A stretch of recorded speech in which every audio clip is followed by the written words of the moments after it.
Aproveitando que vocês estão em pé, eu quero convidá-los a abrirem a palavra do Senhor no Evangelho em João, capítulo 3. Eu quero ler o versículo 14 e o versículo 15 com os irmãos nesta noite.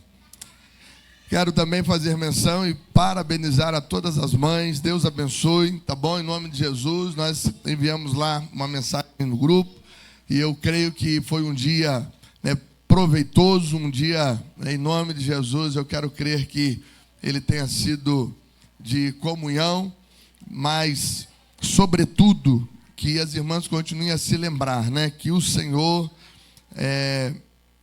as deu, uma grande honra que é poder gerar vida, e que o Senhor continue a dar a vocês sabedoria, graça, entendimento para desempenharem sempre esta grande responsabilidade que Deus colocou em vossas mãos. Amém?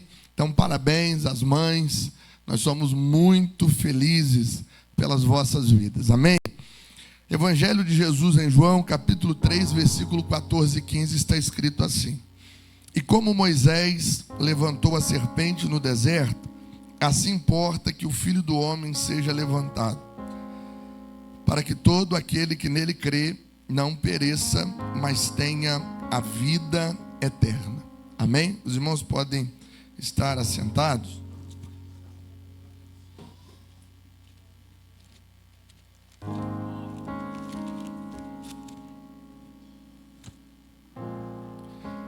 Glória a Deus. Irmãos, esse texto que ora nós lemos é um texto bem famoso na Bíblia. Trata-se de um diálogo entre Jesus e Nicodemos. Nesse capítulo 3, o versículo seguinte ao que nós lemos, que é o versículo 16, está o que alguns chamam de o texto áureo da Bíblia Sagrada. E nós o conhecemos, Alguns até mesmo de cor e salteado, como é o que alguns dizem. Porque Deus amou o mundo de tal maneira que deu o seu Filho unigênito, para que todo aquele que nele crê não pereça, mas tenha a vida eterna.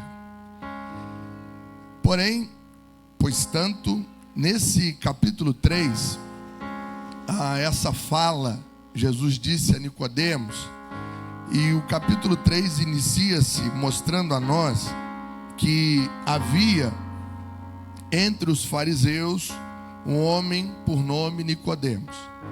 E este foi ter de noite com Jesus. Este homem, Nicodemos, a Bíblia diz que ele era príncipe dos judeus, um homem, uma autoridade religiosa, um homem com conhecimento da Torá, um homem, um líder religioso, um homem que conhecia acerca do Antigo Testamento, um homem que conhecia acerca das alianças que foram estabelecidas por Deus ao seu povo, um homem que ensinava acerca da promessa de Jesus. Porém, este homem, ele ao conhecer o que estava acontecendo em torno de Jesus, o que Jesus estava fazendo, realizando, operando,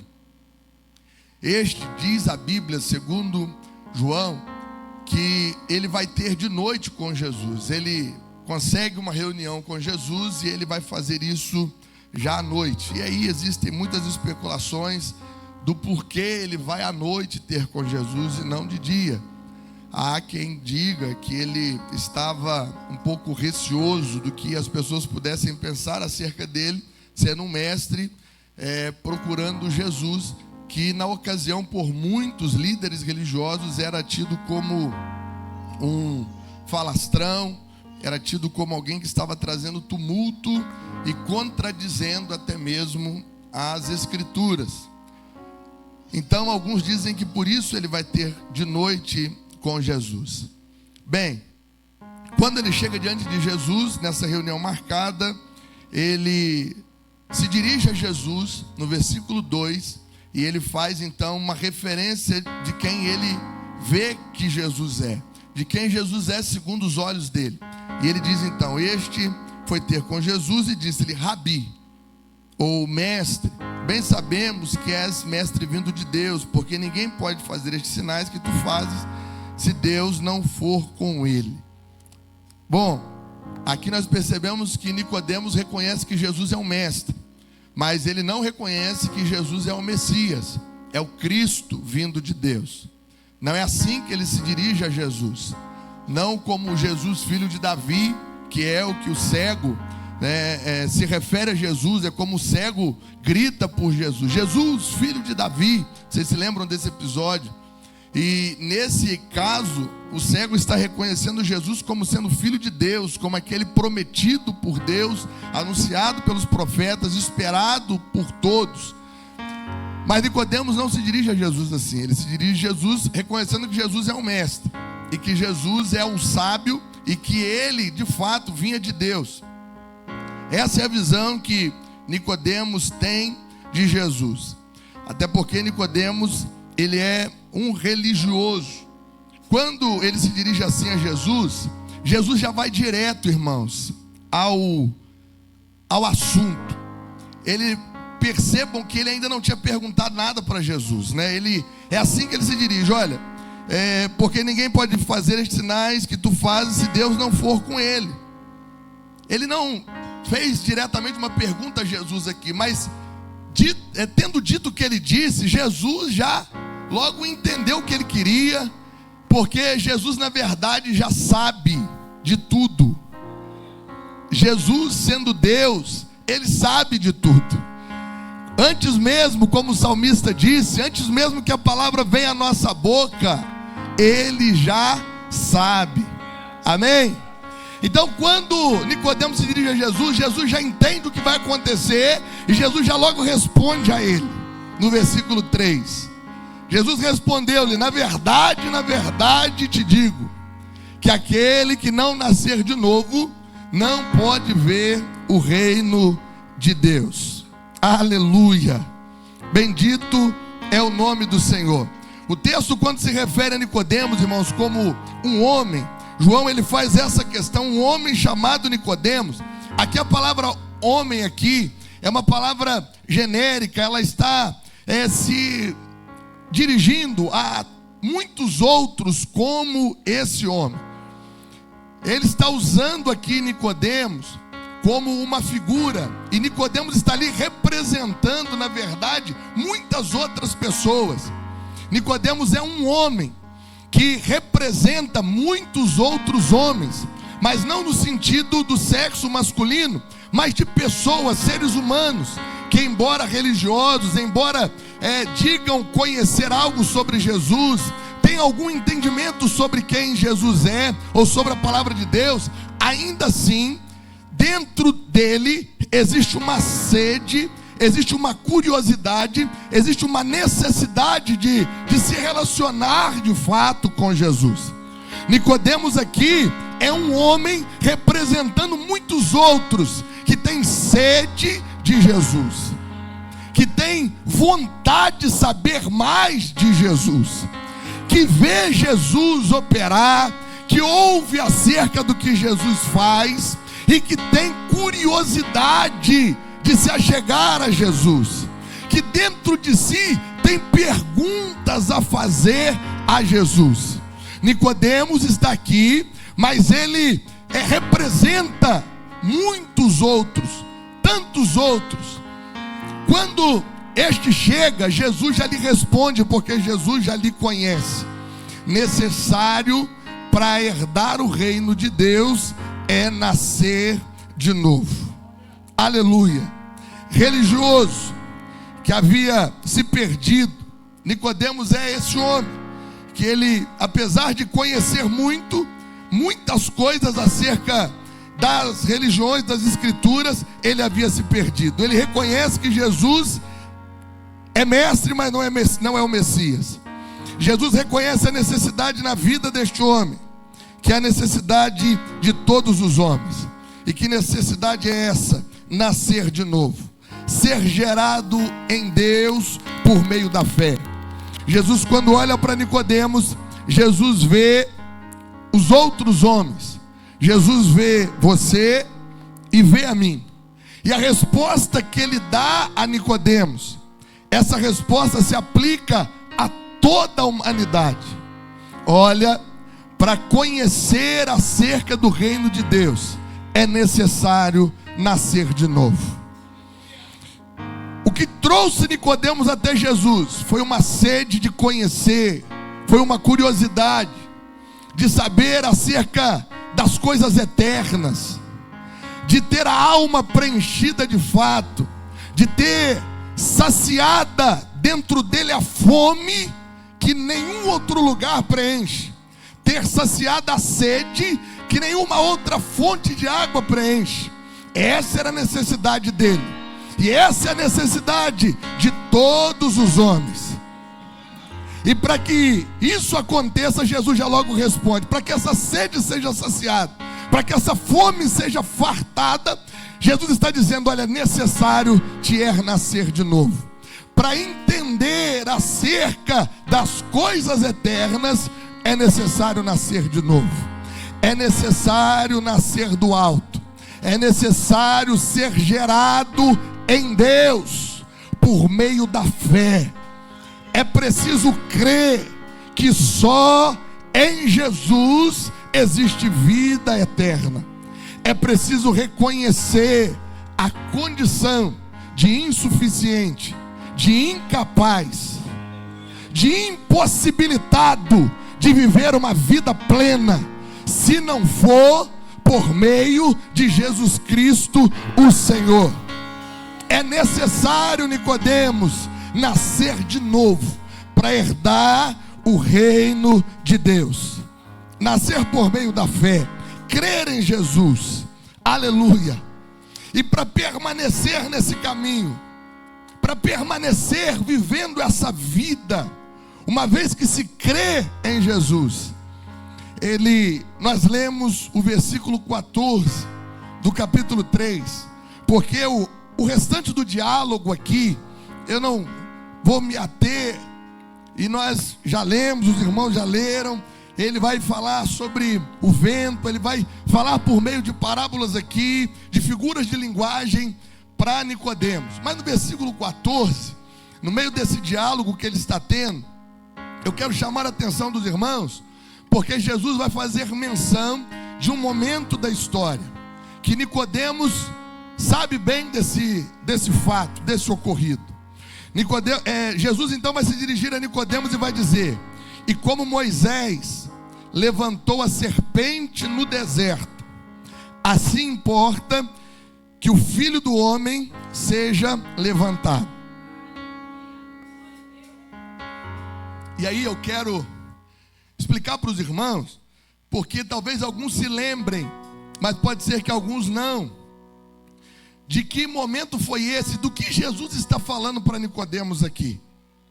Jesus faz Nicodemos se lembrar do que aconteceu há muitos anos atrás, enquanto o povo de Deus estava sendo tirado do Egito e sendo levado até Canaã, a terra que Deus prometeu que daria ao povo. E esse registro está no livro de Números, no capítulo de número 21, no versículo 4 em diante. E eu quero lembrar os irmãos que o Antigo Testamento, ele é sombra do Novo. O que acontecia no Antigo Testamento sempre apontou para Jesus, como toda a Bíblia aponta para Jesus.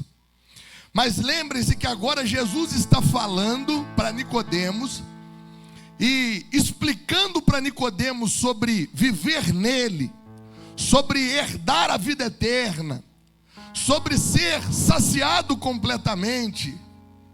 Jesus está se lembrando do que aconteceu nesse episódio de Números 21.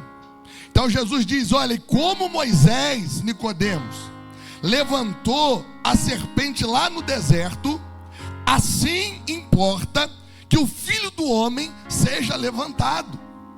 E ele diz no versículo 15: para que todo aquele que nele crê não pereça, mas tenha a vida eterna.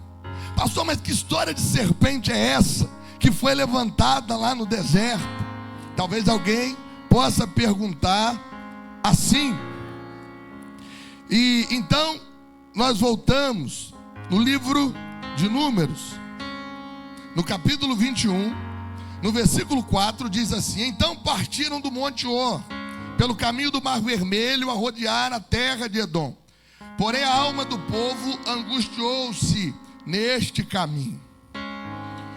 Ou seja, irmãos, o que está acontecendo aqui é que o povo de Deus já havia acontecido.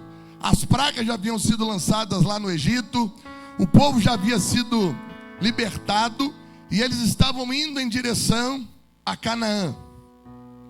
No capítulo anterior, Arão morre, e o povo está no caminho, peregrinando em direção a Canaã. E o versículo 4 do capítulo 21 diz que partiram do Monte Or pelo caminho do Mar Vermelho. Essa era a rota, foi o roteiro, foi o caminho traçado para que eles chegassem no destino.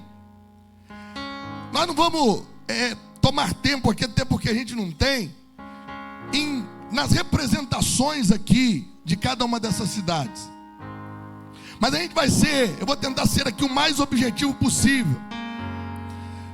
Porém, e aí está aqui o roteiro é o que, pastor? Eles partiram do Monte Or, pelo caminho do Mar Vermelho, a rodear a terra de Edom. Esse é o roteiro, é o caminho que Deus traçou. Sabe quando você vai fazer uma viagem? E você traça a rota, o caminho que você vai ter que passar para chegar até no destino que o seu coração deseja. Esse foi o roteiro, o caminho da viagem. Porém, o texto faz-nos questão de lembrar, ou de fazer saber, que a alma do povo angustiou-se neste caminho. Oh meu Deus, o povo estava indo para Canaã. Lembrem-se, onde é que eles estavam antes? No Egito. No Egito eles eram o quê? Escravos. Amém, irmãos? Vocês estão comigo? No Egito, o povo de Deus era o quê? Eles não eram turistas, eles não eram hóspedes, eles não eram visitas, não. Eles eram, diga mais forte, eles eram escravos. E eles estavam indo para onde? Você se lembra? Você está ligado no que eu estou pregando? Eles estavam indo para onde, irmãos? Não, diga com mais força. Eles estavam indo para Canaã, terra que mana leite e mel. Oh glória, que coisa boa. Estou saindo do Egito, da escravidão, para ir para Canaã, lugar de promessa, terra que mana leite e mel. Meu irmão, a gente está saindo de um lugar ruim para ir para o lugar da promessa. Lá na frente, no mesmo livro de Números, nós vamos ser lembrados que quando os espias foram lá espiar essa terra, diz a Bíblia que o lugar era tão bom, tão próspero, que um cacho de uva, 3 homens tinham que carregar um cacho de uva, de tão bom que era o lugar. A terra era fértil, o lugar era próspero. E além do lugar ser bom, o melhor de tudo, Deus estaria lá com eles. Mas a Bíblia diz que durante a rota que fora traçada, o que acontece? Porém, a alma do povo angustiou-se neste caminho. E até aí, irmãos, ainda vai. Porque é bem verdade que enquanto você sai de um lugar para ir para o outro, a sua ansiedade é tão grande para chegar logo, que a gente fica igual criança pequena dentro do carro. Você já viajou certamente com criança, e a criança sentada no banco de trás, você anda 10 minutos e a criança te pergunta o quê? Então não foi só lá em casa não, né? Você anda mais meia hora e a criança pergunta. Você anda mais 1 hora e a criança pergunta. Aí você fala para ele: dorme pelo amor de Deus. quando se acordar a gente vai estar mais perto. Não é assim? E é comum se angustiar pela ansiedade, pela vontade de chegar logo. E você não está interessado no caminho, você está interessado no destino. Até aí tudo bem, a gente se gera ansiedade, fica meio angustiado, incomodado. Mas irmão, aí não pode esquecer de uma coisa. Ei, onde é que eu estava? Espera aí, eu estou angustiado no caminho. Mas de onde é que eu estou vindo? E para onde é que eu estou indo? Ei, eu estou saindo da escravidão e estou indo para Canaã. O caminho pode até ser angustiante, mas espera aí, eu quero chegar lá. Mas a Bíblia diz que eles angustiaram-se por causa do caminho. E não satisfeitos em estar angustiados, versículo 5, aí é que está o grande problema da questão. Porque agora que eles estão angustiados, o que eles vão fazer? E o povo falou contra Deus e contra Moisés. E olha o que eles falou, 2 pontos. Por que nos fizeste subir do Egito? Para que morrêssemos neste deserto? Pois aqui nem pão nem água há, e a nossa alma tem fastio deste pão tão vil. Eles estão falando assim, esse pão que Deus está mandando para a gente, eu já estou entediado disso, eu já estou enjoado dessa provisão de Deus. Ei, Miriara, se amanaganahaia.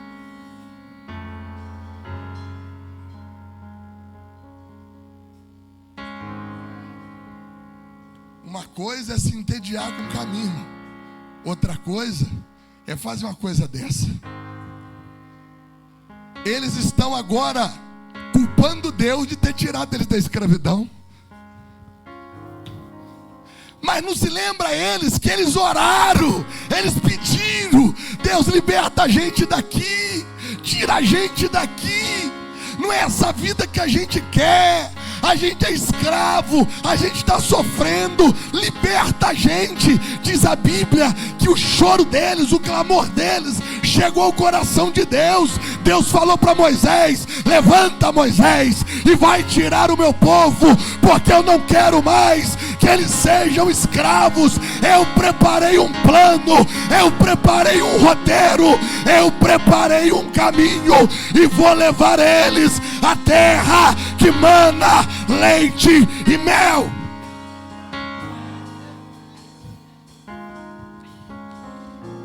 Mas eles se esqueceram disso. E agora eles estão dizendo: por que fizeste subir a gente do Egito? Oh meu Deus, para que a gente morresse aqui? Meu Deus, Deus já estava dando provisão, Deus já estava mostrando para eles que Deus era com eles. Deus já tinha mostrado para eles que Deus era com eles. Deus já tinha feito coisas extraordinárias naquele momento. E eles estão agora reclamando da provisão. Tá certo, não tem pão, não tem água, também não tem. Mas Deus, no deserto não tinha água, no deserto não tinha padaria, não tinha lanchonete no deserto, não tinha uma bica de água mineral no deserto, não tinha. Mas eles até ali, eles estavam sendo sustentados por Deus. Mesmo sem recurso, Deus estava dando pão, Deus estava saciando a sede. Deus era coluna de fogo à noite, e Deus era nuvem durante o dia. Deus estava com eles no caminho. Mesmo o caminho sendo apertado, Deus estava com eles no caminho. Mas eles vão falar contra Deus, e vão falar contra a provisão de Deus. Irmãos, abro um parênteses para dizer para você: provisão de Deus é provisão de Deus. Provisão é providência, é socorro, é ajuda. E Deus ajuda como Ele quer ajudar. Deus provê como Ele quer prover. Ele vai te dar graça, Ele vai te dar o que você precisa. Talvez não seja o que você queira, mas será o que você necessita. Ele nunca vai te deixar sozinho nesse deserto. Mas entenda, muitas vezes a provisão não será que você espera, mas será que você precisa. Deus que tira do Egito, Ele leva a Canaã, Ele cuida no caminho, Ele sustenta. Mas é como Ele estabeleceu. A rota quem estabeleceu foi Ele. O caminho é Ele. A forma de chegar é Ele que estabeleceu. Mas escute aqui e creia, espere, ande nesse caminho, porque o destino é a Canaã celestial, é a Nova Jerusalém, é o lugar que mana leite e mel. Eles falam contra Deus e contra Moisés, e por causa disso, olha o que vai fazer. E é um perigo, irmão, é um perigo. Lembre-se, o lugar aqui é o deserto, o tempo aqui é a antiga aliança, mas lá aponta para o novo, aponta para frente. O que estava acontecendo lá aponta para agora. Amém? É perigoso demais. A gente que saiu do Egito, e o Egito representa o mundo de escravidão, e que está caminhando no percurso, no trajeto que Deus estabeleceu, rumo a Canaã, a gente falar contra Deus e contra o que Deus tem dado para a gente. É perigoso. E o Espírito Santo trouxe essa palavra ao meu coração, certamente porque Deus está nos despertando, porque Ele quer que a gente viva pela graça dEle, olhando para o alvo, olhando para o lugar da promessa. Irmão, não fica olhando pelo caminho, nem pelos apertos que você está passando no caminho, não. Vai passar aperto mesmo, mas sabe por quê? Porque ainda não é o destino. Aí não é o destino, esse é só o caminho, irmão. Espera, vai chegar. Quando chegar, você vai dizer: valeu a pena, valeu a pena, valeu a pena. Pastor, mas o caminho está difícil. Eu sei que está. Jesus disse que seria mesmo, mas o destino, olho não viu, ouvido não ouviu, o coração do homem não consegue imaginar o que tem lá, o que tem lá, o que tem lá, o que tem lá. O que tem lá é muito melhor. O que tem lá é extraordinário.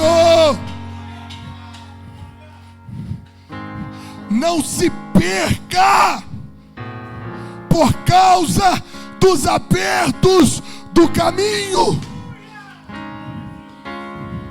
porque Ele disse: o caminho é estreito.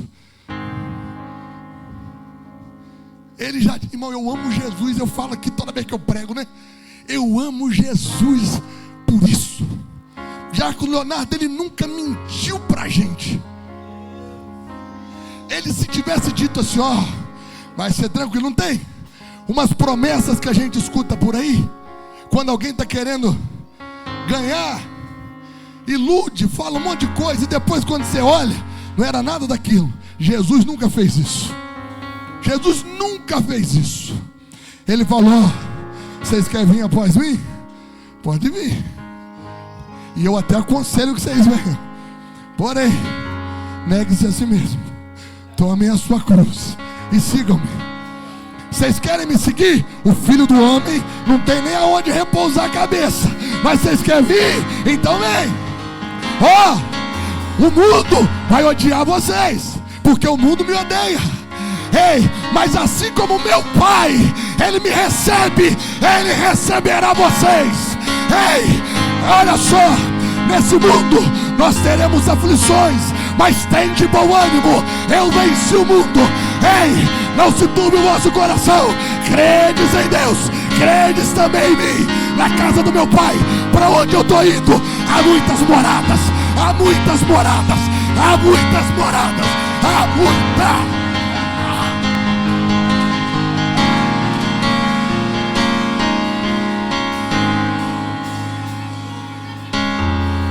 Ele nunca mentiu.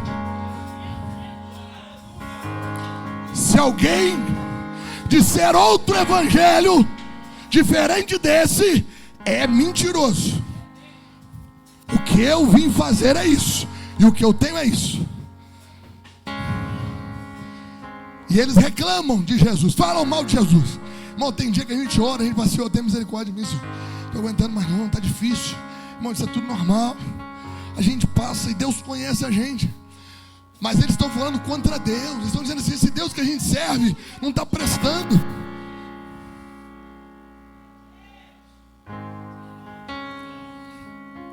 Eles estão dizendo assim, era melhor ficar lá, porque ficar aqui não está adiantando nada. Eles estão falando, Deus Todo-Poderoso não está podendo é nada. É isso que eles estão fazendo. Eles estão falando mal de Deus de um jeito assim. Não é aquela chateação, aquela tristeza. Não, eles estão desrespeitando. Eles estão afrontando Deus. De modo que Deus fala para ele, então tá bom. Então é desse jeito. Tá ruim, né? Então peraí, vamos ver se melhora. Versículo seguinte diz, então o Senhor mandou entre o povo serpentes, que morderam o povo, e morreram muito povo de Israel. Pastor, que isso?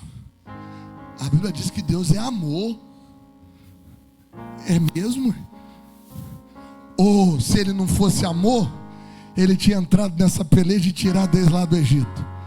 Não, ele é amor, mas ele é justiça.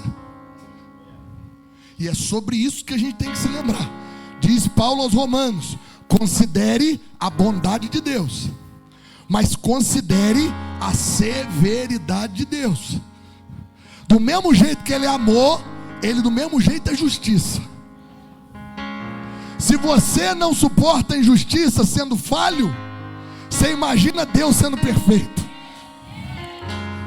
Se você não suporta a ingratidão sendo falho, você imagina Deus sendo perfeito. Se você reclama de pessoas ingratas sendo falho, você imagina Deus sendo bom, sendo perfeito, sendo poderoso. Se você dá um copo de água, você já reclama se alguém não te agradece por isso. Você imagina Deus que tirou eles com um braço forte, que abriu o mar vermelho, que matou o faraó, que matou o exército egípcio, que fez tudo que fez. Você imagina ele que enviou o filho dele para sofrer no Gólgota, para ser cuspido, para ser flagelado, para receber uma coroa de espinho na cabeça, para ser chamado de impostor. Você imagina ele para aqueles que não reconhecem que Jesus é Deus, é Senhor e Salvador do mundo. Você imagina? Eita, dá até medo de imaginar, né? Mas ele disse que, diz o texto, que vai serpentes lá. E as serpentes vão picando os moradores e eles vão morrendo. Mas Jesus é bom, irmão. Deus é bom. Deus é maravilhoso. Porque na ira ele lembra da misericórdia. Oh glória. Isso, meu Deus. Deus às vezes aperta a gente. Deus às vezes ele ensina a gente. Deus repreende a gente, porque a gente está andando pelo caminho errado, fazendo coisas erradas. Deus aperta a gente, mas na ira dele, ele lembra da misericórdia dele, e ele sempre envia o escape. E aqui ele envia o escape. Qual é o escape que ele envia aqui nesse momento, irmãos? Diz a Bíblia que pelo que o povo veio a Moisés e disse, havemos pecado, porque temos falado contra o Senhor. Eles reconheceram, eles viram, opa, a gente está desse jeito, por quê? Porque a gente pecou, porque a gente errou. Graças a Deus, que eles não culparam Deus aqui também. Eles se lembraram, ei, nós pecamos, nós erramos. Eles vão até Moisés: Moisés, pelo amor de Deus, Moisés, a gente fez besteira, Moisés. A gente se lembrou, Moisés, de que Deus é bom, Moisés. Moisés, a gente está sofrendo essas perdas aí por nossa culpa. A gente errou, Moisés. Esse problema que está acontecendo aqui é erro nosso. E aí, temos falado contra o Senhor e contra ti. Ora ao Senhor que tire de nós essas serpentes. Então Moisés orou pelo povo. E quando Moisés ora pelo povo, aleluia, diz a Bíblia que disse o Senhor a Moisés: faze uma serpente ardente, põe-na sobre uma haste, e será que viverá todo mordido que olhar para ela. E aí, irmãos, aqui está o que Jesus está falando lá no João 3,14. Lembra do que eu contei essa história aqui? Por causa do João 3,14, você lembra, né? No João 3,14, Jesus está falando com Nicodemos: Nicodemos, o homem tem que crer em Jesus, tem que nascer de novo. E ó, o homem vai estar morrendo por aí, por causa do erro dele, do pecado dele. Mas assim como a serpente foi levantada lá no deserto, e essa serpente aqui, Deus mandou levantar ela, porque as serpentes ali, elas fizeram mal aos homens. Mas a serpente que Moisés estava levantando a mandado de Deus, era a serpente que tipificava, que apontava para Jesus. Porque assim como o mal entrou no mundo por causa de Adão, oh glória, assim como o mal entrou no mundo por causa de Adão, o mundo está sendo salvo, as pessoas estão sendo salvas em Jesus Cristo, que tipifica Adão. Jesus é o segundo Adão. Agora que as pessoas estão morrendo por causa da picada da serpente, Jesus fala: então levanta uma serpente, faz essa serpente maior e coloca ela numa haste, e será que todo aquele que olhar para ela, ele vai ter vida, ele não vai morrer. E assim aconteceu. Diz a Bíblia que Moisés levanta aquela serpente no deserto. Ele confecciona aquela serpente, levanta ela, e todos os homens que eram picados olham para a serpente, e agora eles estão sendo curados. E Jesus está dizendo: assim como convém que a serpente fora levantada no deserto, assim é necessário que o Filho do Homem seja levantado, para que todo aquele que nele crê, que olhar para ele, não pereça, mas tenha a vida eterna. Oh glória! Jesus os estava tirando da escravidão. Deus tirou o povo da escravidão para levar a Canaã.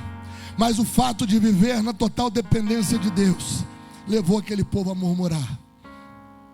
Irmãos, Deus nos tirou do Egito e está nos levando a Canaã. Mas às vezes o fato da gente viver na total dependência de Deus leva a gente a murmurar contra Deus. A bem da verdade é que a única certeza que a gente tem, enquanto a gente serve a Deus, é que a gente depende dele, é que tudo vem dele, é que ele é quem nos dá graça, é ele quem nos sustenta. O povo saindo do Egito, indo para Canaã, o período do deserto representava um tempo de dependência total de Deus. Ei, irmãos, nós dependemos totalmente de Deus. Não adianta você querer se firmar em coisas, em pessoas, em lugares. A gente depende de Deus.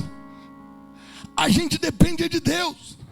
Talvez você vai pensar: puxa vida, eu estava num determinado lugar, eu tinha segurança, eu tinha conforto, agora eu estou dependendo de Deus. E é isso mesmo, você depende de Deus.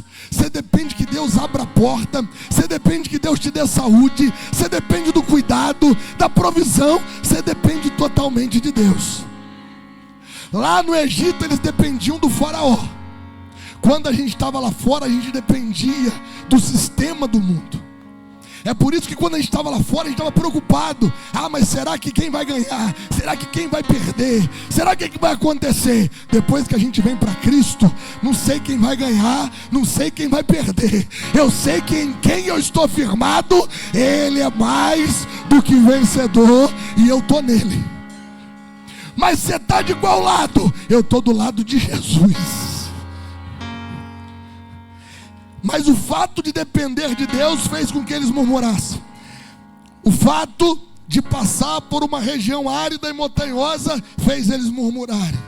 A gente vai passar por regiões áridas e montanhosas, lugares secos.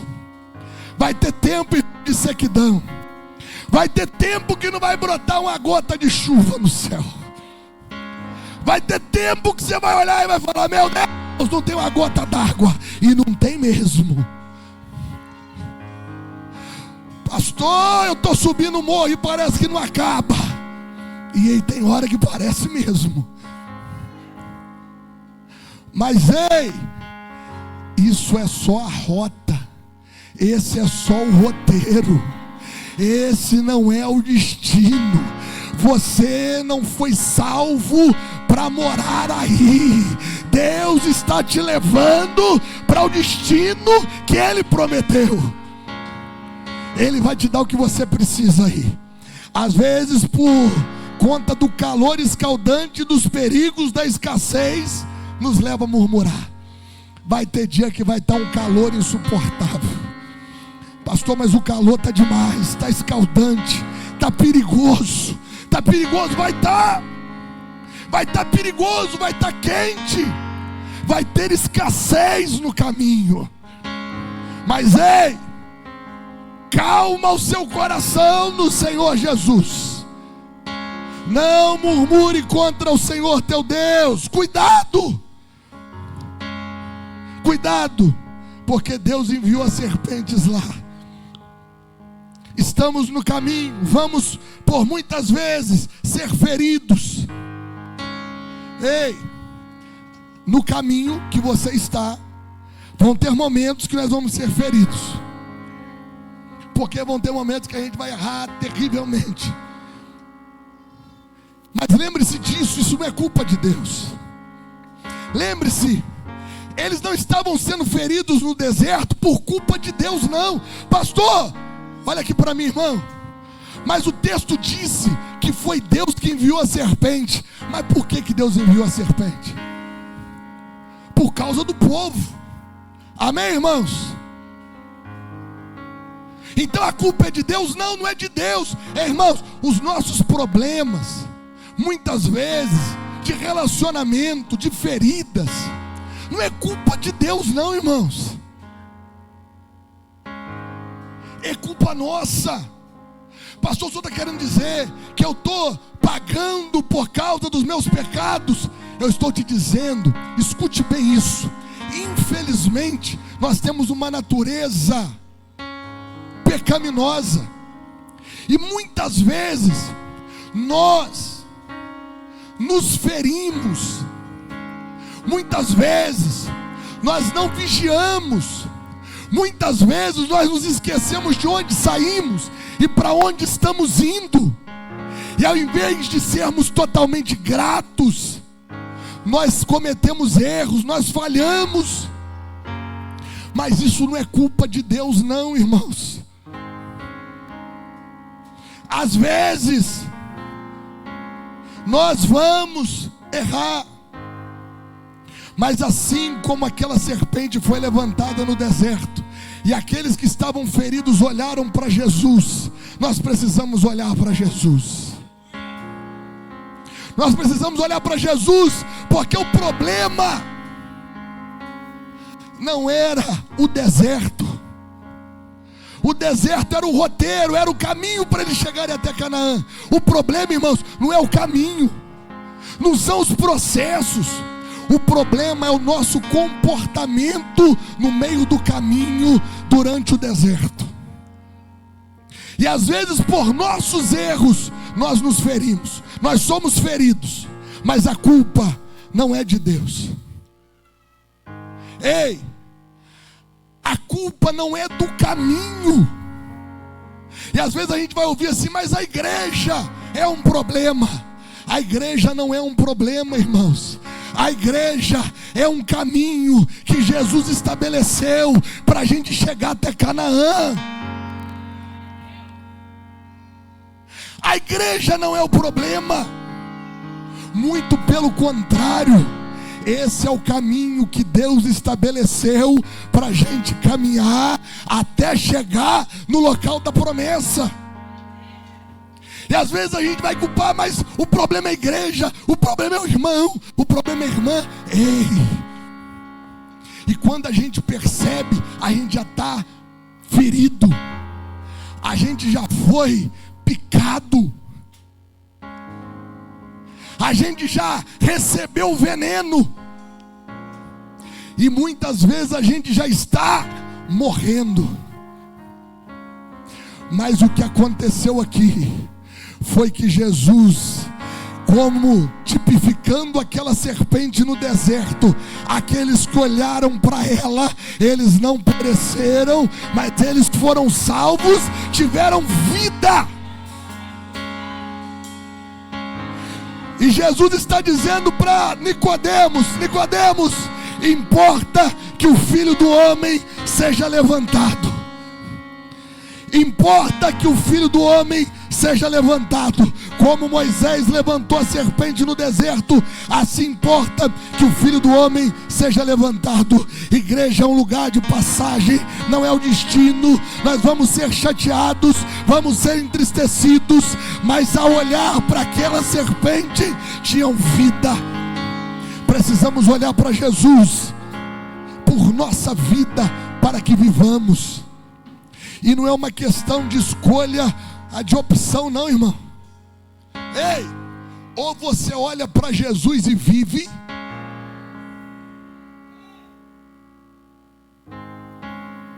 ou você morre. Não vai adiantar. Às vezes eu vou estar picado ali, morrendo, estribuchando, e dizendo: ah, mas eu estou morrendo por culpa de tal, por culpa daquilo, que eu estava no Egito, mas eu fui. Ei, para de olhar para as coisas e olha para Jesus, para Jesus, para Jesus, para Jesus. E é pela tua vida, é pela tua vida. É como Jesus, é como os anjos disseram para aquela mulher, a mulher de Ló: ei, escapa-te por tua vida. Ou a gente olha para Jesus e vive, ou a gente vai morrer. Mas Jesus, ele disse: assim como Moisés levantou a serpente, eu estou sendo levantado. Para quê? Para que todo aquele que crê não pereça. Deus não quer que você pereça. Jesus não quer que você morra. Jesus quer que você tenha vida eterna. Ei, em nome de Jesus Cristo, em nome de Jesus Cristo, Jesus foi levantado para que você tenha vida e vida eterna. Olha para Jesus, olha para Jesus, olha para Jesus, olha para Jesus. No processo, a igreja não é um lugar perfeito, irmãos. Ei, nós temos, graças a Deus, um bom número de irmãos que estão sendo preparados para o batismo.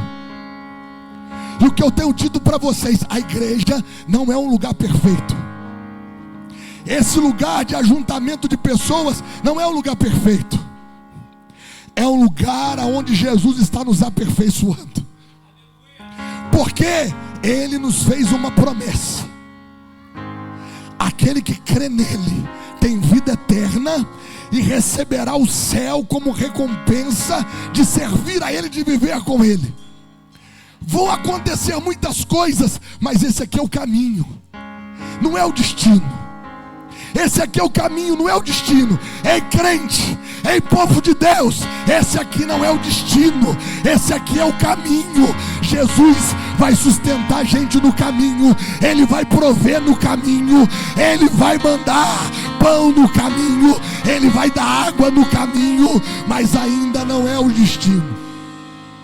Olha para Jesus, porque aquele que olha para Jesus não perece, mas tem vida eterna. Não terminaria com esse texto, mas o presbítero Eduardo leu na leitura devocional, e eu quero encerrar e concluir fazendo menção desse texto. Mateus capítulo 26. Pode se preparar aqui o ministério de louvor para a gente ministrar a ceia do Senhor.